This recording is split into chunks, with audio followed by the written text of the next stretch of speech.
Biker का है नारा, राइडर बनाना अज़्म हमारा। शौहर के इंतकाल के बाद माशरे की बेरुखी देखी और उसके बाद ये फैसला किया कि मैं खुद अपने पैरों पे खड़े हो जाऊंगी और सिर्फ खुद ही नहीं बाकी और ऐसी मजबूर लड़कियों को भी खुद मुख्तार बनाऊंगी। कोई सपोर्ट नहीं, क्योंकि बहन भाई हैं माशाल्लाह से, कुछ अरसे तो हर कोई साथ देता है, लेकिन फिर कब तक देगा कि ज़ाहिर है बच्चों की परवरिश करनी है। तो जॉब करने जब निकली तो फिर मुझे सबसे पहला मसला बाहर जाके हुआ, अब जाऊं कैसे। औरत के दिल में ना एक डर होता है कि लोग क्या कहेंगे। बिल्कुल, सबसे बड़ा डर ही यही है। हाँ, सबसे बड़ा डर यही होता है और उसको निकालना जो है ना, ये बड़ा मुश्किल काम होता है। बाइक खरीदने के बाद फिर जो है ना, मुझे बहुत डर लगता था लेग क्रॉस करके कैसे औरत बैठ गई। ये सबसे बड़ा मसला है हमारे माशरे का। लेग क्रॉस, औरत को तो बस पैर समेट के पीछे बैठना चाहिए मर्द के, ये कॉन्सेप्ट हुआ हुआ है हमारे यहाँ। बेटे के लिए ज्यादा सीख रही हूँ। अच्छा, क्या आने जाने में हमें आसानी हो दोनों को। स्कूल वगैरह छोड़ती हैं आप? खवातीन की खुद मुख्तारी, पहला कदम अपनी सवारी। फरखुंदा फिरोज जिंदाबाद।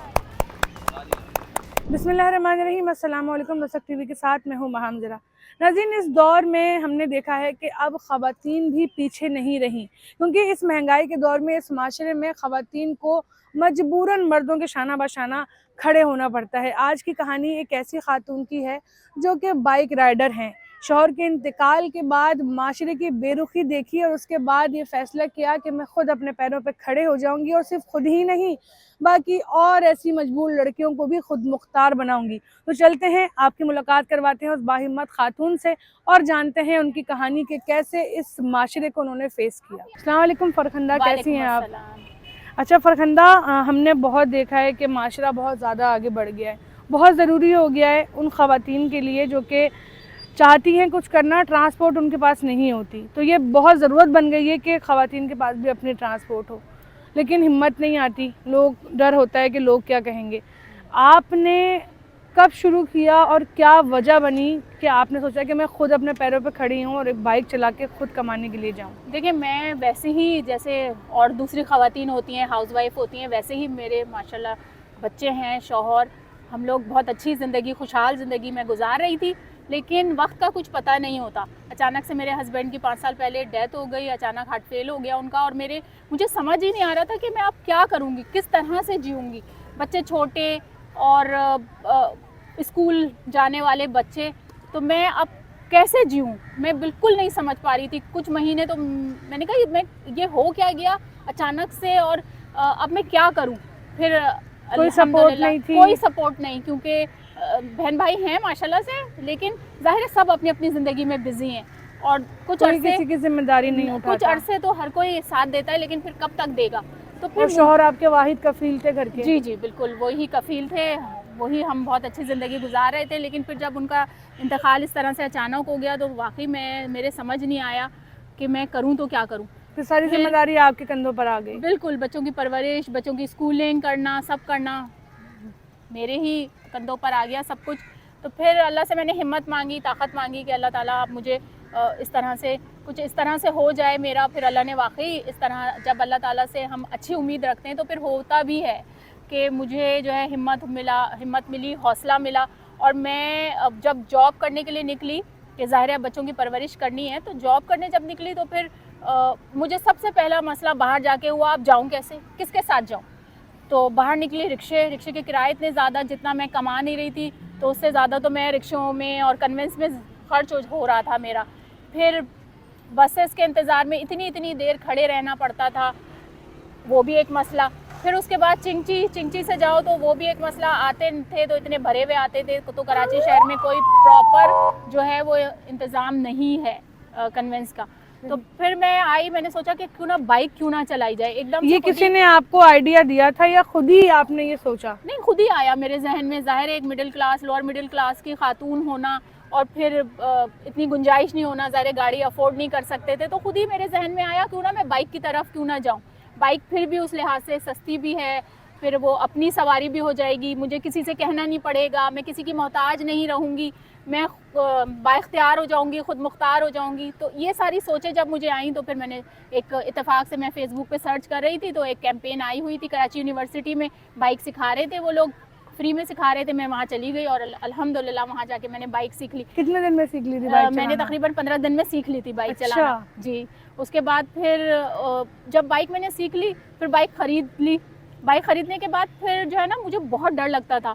यहाँ के एक औरत के दिल में ना एक डर होता है कि लोग क्या कहेंगे। बिल्कुल, सबसे बड़ा डर ही सबसे- यही है। हाँ, सबसे बड़ा डर यही होता है और उसको निकालना जो है ना, ये बड़ा मुश्किल काम होता है कि लोग क्या कहेंगे, माशरा क्या कहेगा, मैं सड़क पे जाऊंगी तो मर्द क्या कहेंगे, अगर मैं महल्ले में चली गई तो महल्ले के अफराद क्या कहेंगे। ये सारे डर इतने ज़्यादा थे। फिर मैंने बाइक खरीदी, मैंने चलाना शुरू की, लेकिन अपनी दोस्त के यहाँ क्या खड़ी क्या करती चीजें थी। फेस करी जब चलाना शुरू करी बाइक? चलाना जब मैंने शुरू की तो सबसे पहले तो ये कि एक औरत और वो भी 70 मर्द की सवारी चला रही है, मतलब इस तरह के कमेंट्स आने शुरू हुए। लेकिन मैं कभी कभी दिल बर्दाश्त भी हो जाती थी कि लोग ना तो काम आते हैं किसी के और ना काम करने देते काम करने देते हैं, ना जीने नहीं देते किसी तरह से भी ना औरत को। तो फिर लेकिन मैंने बहुत हिम्मत की, मैंने कहा नहीं, इस तरह से अगर लोगों की बातें मैं सुनती रहूंगी तो फिर ऐसे तो काम नहीं चलेगा। फिर मैंने बाइक ख़रीद ली उसको अपनी, लेकिन फिर भी डर था। अपनी दोस्त के यहाँ जो है वो खड़ी करती थी, उसी के पास जाती थी, बाहर उसी की गलियों में चलाती थी, फिर वापस जो है वो अपने फिर ऐसे। सबसे ज्यादा बैड एक्सपीरियंस क्या रहा है किसी बंदे के साथ कि किसी ने कुछ ऐसा बोला हो या रोड पे किसी ने कोई हुटिंग करी हो? सबसे ज्यादा बुरी बात जो आपने अपने तजुर्बे में सुनी? मैंने तो ये सुना कि मतलब एक औरत जो बाइक चला रही हो ना, उसको पता नहीं क्यों इतना ख़राब क्यों समझा जाता है। मतलब क्या, अगर मैं बाइक चला के अगर अपना मैंने रोज़गार हासिल कर लिया है, मैंने अपनी जॉब के लिए आसानी हो गई है, तो क्या मैं बुरी बन गई? बाइक चलाना, लेग क्रॉस करके कैसे औरत बैठ गई, ये सबसे बड़ा मसला है हमारे माशरे का। लेग क्रॉस, औरत को तो बस पैर समेट के पीछे बैठना चाहिए मर्द के, ये कॉन्सेप्ट हुआ हुआ है हमारे यहाँ। लेग क्रॉस करके बैठना तो एक पता नहीं क्या अजूबा बना दिया है। पीछे भी बैठेगी औरत तो बहुत टांगे नहीं खोल सकती भाई, वो मशकूक निगाहों का सामना हाँ, करना कि पड़ता है। भाई, तो ये सारी चीजें मैंने बहुत फेस की। लोग लेकिन ऑन रोड इस तरह की बातें कर दिया करते थे। बिल्कुल बिल्कुल करते हैं, बहुत से लोग बहुत ख़राब बात भी, बहुत ख़राब जुमले भी बोल देते हैं। लेकिन मैंने ये सीखा है ज़िंदगी से कि आप सबको इग्नोर करें, आप अपने आप को देखें, आपको अपने बच्चों के लिए जीना है, आपको अपने लिए जीना बिल्कुल है। है, तो इस क्योंकि तरह आपके से बुरे वक्त में कोई साथ नहीं देता। कोई भी साथ नहीं देता, जब आप पर बुरा वक्त आता है तो कोई भी साथ नहीं देता। तो फिर इसी वजह से मैंने जो है हिम्मत की, मैं फिर महल्ले में लेकर आई बाइक और वहाँ मैं खड़ी करने लगी। थोड़ी हिम्मत हौसला आया मेरे दिल में, फिर मैं बाहर रोड पे निकली, रोड पर जो है वो मैंने चलानी शुरू की। तो अल्हम्दुलिल्लाह, अल्लाह का शुक्र है कि अब मैं माशाल्लाह से बाइकर हूँ, ना सिर्फ बाइकर हूँ बल्कि अब तो मेरी अकेडमी है। अकेडमी शुरू करने का क्या सोचा कि आपने कहा कि मैं खुद मुख्तार बन गई हूँ, अब दूसरों को भी बनाऊँ, ये ख्याल कब आया? इसी तरह मेरे जैसी भी बेवा ख़वातीन होंगी मेरे, और इसी तरह से कमज़ोर ख़वातीन होंगी जो बहुत गरीब हैं, जो कोई काम नहीं कर सकती हैं। तो मैंने उनके लिए जो है ये इंस्टीट्यूट का क़याम किया कि वो खुद मुख्तार हों, बाइख्तियार हों, वो अपनी जॉब पे निकलें तो किसी की मोहताज ना हो, बाप, वालिद, भाई, शौहर की तरफ ना देखें, अपने काम खुद करें। कितनी लड़कियों को अब तक आप बाख्तियार बना चुके हैं? माशाल्लाह से मैं इसी ग्राउंड में, संगम ग्राउंड में पिछले 5 साल से मौजूद हूँ और तकरीबन 1500 से ज़्यादा ख़वातीन जो है वो और वो यहाँ पर सब आके सीख चुकी आजकल हैं। कहीं ना कहीं अपना रोजगार कमा माशाल्लाह, रही वो हैं। यूनिवर्सिटी जा रही हैं, वो जॉब पर जा माशाल्लाह। रही हैं, अल्हम्दुलिल्लाह माशाल्लाह से। अच्छा, जो लड़कियां देख रही हैं, जो चाह रही हैं लेकिन वही डर उनको कैद करके रखा हुआ है, उनको क्या पैगाम देंगी? मैं उनको ये कहूँगी कि डरे नहीं, हिम्मत और हौसला अपने अंदर पैदा करें और बाइक सीखें। मेरे पास है, मैं वो मोटिवेशन दूंगी उनको कि जो जिस ज़िंदगी से मैंने बहुत सारे सबक सीखे हैं, तो वो मैं उनको मोटिवेट करूंगी, उनको बाइक सिखाऊंगी और बहुत कम कीमत में बाइक सिखा दूंगी। आ जाए मेरे पास, फरखुंदा फिरोज़ के पास, व्हील्स फॉर वुमेन में। अस्सलाम वालेकुम। वालेकुम अस्सलाम। क्या नाम है आपका? मेरा नसरीन राशिद। नसरीन माजी, बताइएगा कि बाइक सीखने की क्या वजह बनी?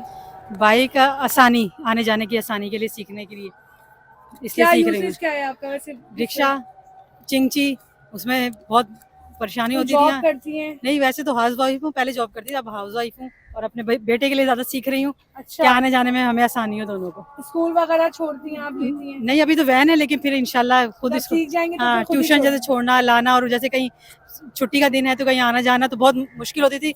ये कहते रहते थे और मैं कहती थी नहीं भाई, इतने कौन किराया देगा, इतना किराया है, और फिर आने जाने में मसला होता था। तो इसलिए इसकी वजह से ज़्यादा सीख रही हूँ कि फिर हम इंजॉय भी कर सकें अपनी लाइफ को।